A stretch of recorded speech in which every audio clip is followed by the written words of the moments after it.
Hello po, John Mercaso po dito ng JC Trading dito sa Kobe, Japan. Samahan niyo naman po ako ngayon para tingnan po ang mga presyo po ng mga mini cars dito sa Japan. At para meron din po kayong idea, samahan niyo po ako.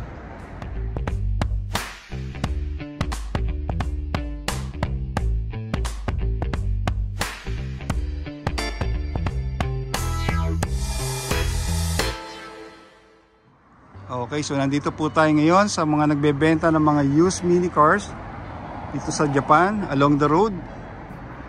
Okay, so buti po pinayagan po tayo ng may-ari nitong Sun Auto.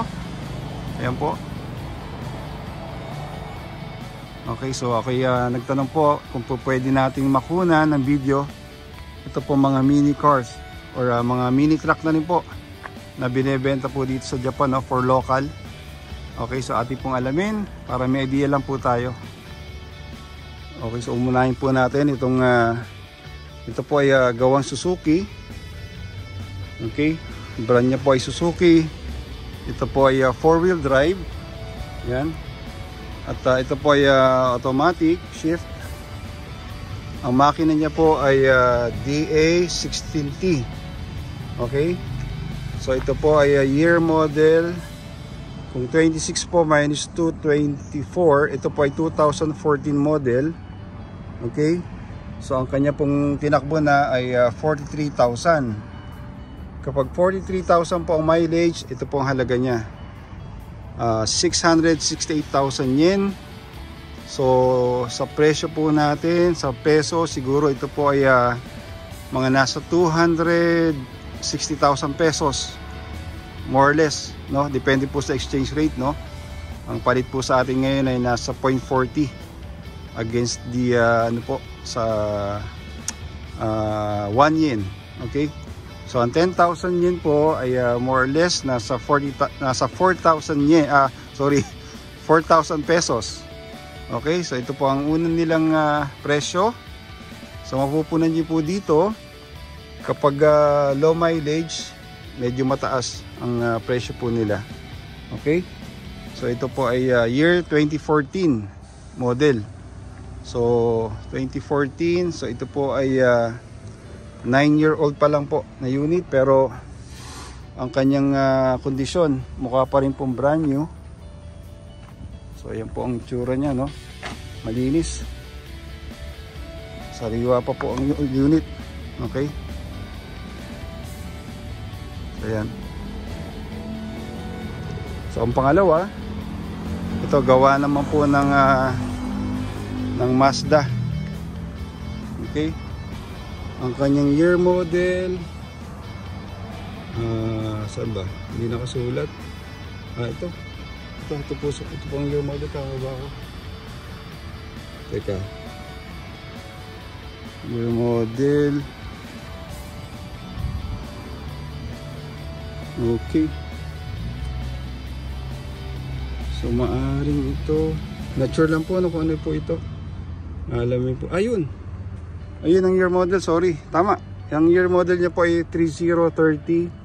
So minus 2, 28. Ito po ay 2018 model. Okay. Ang makina niya po ay DG16T. Okay. Tapos nakalagay po rito Supremo. Ito po yung yung shift niya ay nasa dashboard. Tama ba? Ayun, hindi po. Automatic shift din po ito. Okay, automatic. And then ang mileage niya po ay 84,000 ang tinakbo. Kaya pupunan nyo, mas mababa ang presyo niya kumpara po dito sa una. So ito po ay 620,000 yen. Okay, so dagdag po tayo ng another 40. So kung 62 or 620,000 yen, nasa more or less 240,000 pesos. So ayan po ang presyo niya sa peso, no? So ito po ay year 2018 model, gawang Mazda. So ayan po ang tsura. Okay, sariwa pa rin po, malinis, no? Kahit used na. Mukha pa rin pong brand new ang itsura. Okay, ito po susunod, gawa naman po ng Nissan. Okay, so ito po ay 28 minus 2, so 2016 ang year model. Ang kanyang makina niya po ay DR16T. Ang tinakbo niya po ay 69,000. Okay, ang halaga niya naman po ay 640,000 yen, or ganun po ito, more or less 240,000 pesos. Automatic shift. Yan, lahat halos automatic. Okay, so yan po ang pangatlo, gawang Nissan. Ito naman po, susunod ay gawang Suzuki naman ulit. So ito po ay 4-wheel drive. Okay, ang mileage niya po ay 75,027, so minus 2, 25. Ito po ay 2015 model. Ang makina niya ay DA16T. So ito po medyo tumaas na ang mileage, bumaba ng konti ang presyo, 59 or 590,000 yen. So more or less nasa 240,000 pesos pa rin. Gawang Suzuki. Okay, so ayan po itsura ng year 2015 model na Suzuki Carry truck. Okay, na drop side. So just comment down below na lang po, no, doon po sa mga presyo naman sa atin. Pero I'm sure medyo mataas po ito sa presyo dito. Mostly pang local po ito, no. Pag in-export na natin, medyo mataas na po ang gastusin nito. Okay, so ito ganun din po, Suzuki pa rin, 4-wheel drive. Mas mataas ang presyo, 890,000 yen, or sa presyo po natin mga magkano ito. So paki-compute na lang po. So kung ito ay 240, so plus ito siguro po mga close to 300,000 pesos. Kasi po bakit? Ang mileage niya po ay mababa, 28,000 lang. 27 minus 2, 25, 2015 model. Ang makina niya po ay DA16T. Okay, so ito po ay gawang Suzuki. At ito pong huli ay gawa naman po ng Daihatsu. Ito po ang pinaka mura, 400,000 yen. So nasa 160,000 pesos more or less. Okay, ganun din po ito, 27 2015 model. Kaya po siya bumaba na yung presyo dahil high mileage na po. 199,000 ang tinakbo. Okay, so yan po ang pinagkaiba. Pag tumataas ang mileage, bumababa po ang presyo dito sa Japan.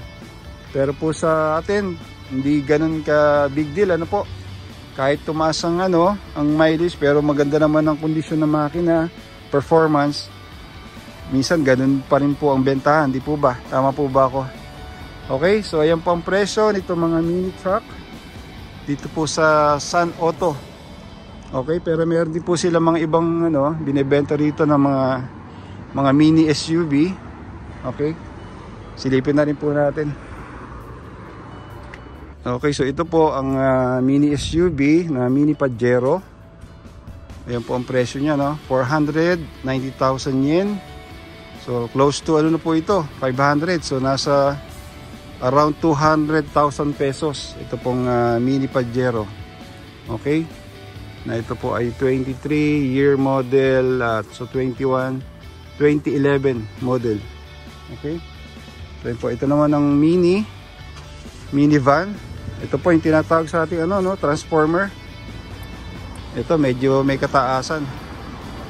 Ito po ang presyo ng minivan po dito na gawang Suzuki.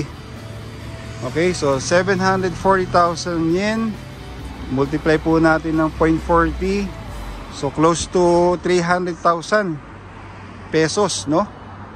Ang alam ko po, hindi ganun ang bentahan sa atin ng mga used, no? Sa atin ito medyo may kataasan, kaya lang dito po ito pang local.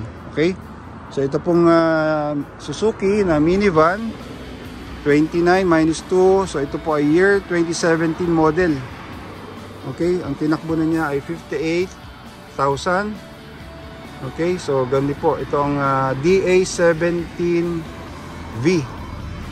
Okay, ang ano ba ang ano nito? Yun, automatic din po, ano? Automatic shift. Okay, so ito po ang minivan, yung sikat po sa atin ng mga ginagawa po na transformer. Okay, ito naman tayo sa mini SUV na pang babae, gawang Suzuki din po.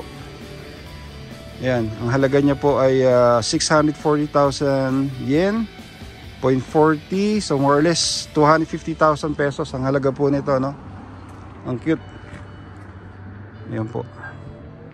Ito po ay 26 minus 2, so 2014 model, 4-wheel drive. Ang mileage niya po ay mataas na, 122,000. Kaya ang presyo niya medyo mababa po. Okay, so ayan po ang mini SUV na Suzuki ang gawa. Ang cute. Ito naman po, ganun din po.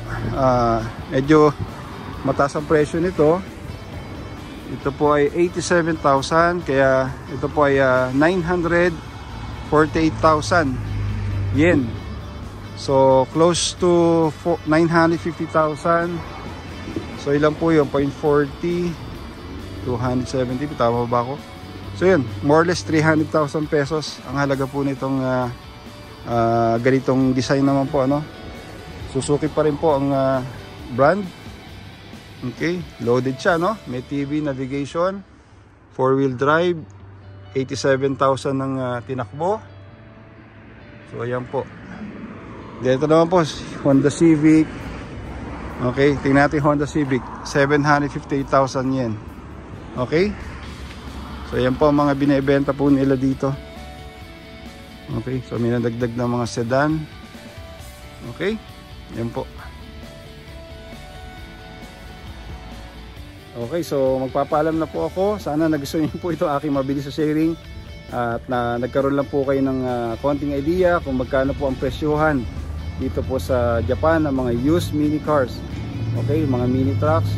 At least may idea na po tayo. Okay, sana nag-enjoy po kayo sa maiksing video po ito. Nadaanan ko lang po ito along the road. Bigla ko lang po kayo naalala para may share ko po yung presyohan naman dito ng mga used mini cars, mini trucks ng Japan. Okay, so maraming salamat po muli sa inyo. At doon po sa bago, paki-like, subscribe at paki-hit na rin po ang notification bell para sa mga susunod kong video ay ma-notify po kayo. Maraming salamat po muli. Jomar Castro ng Jake's Trading dito po sa Kobe, Japan. God bless you all.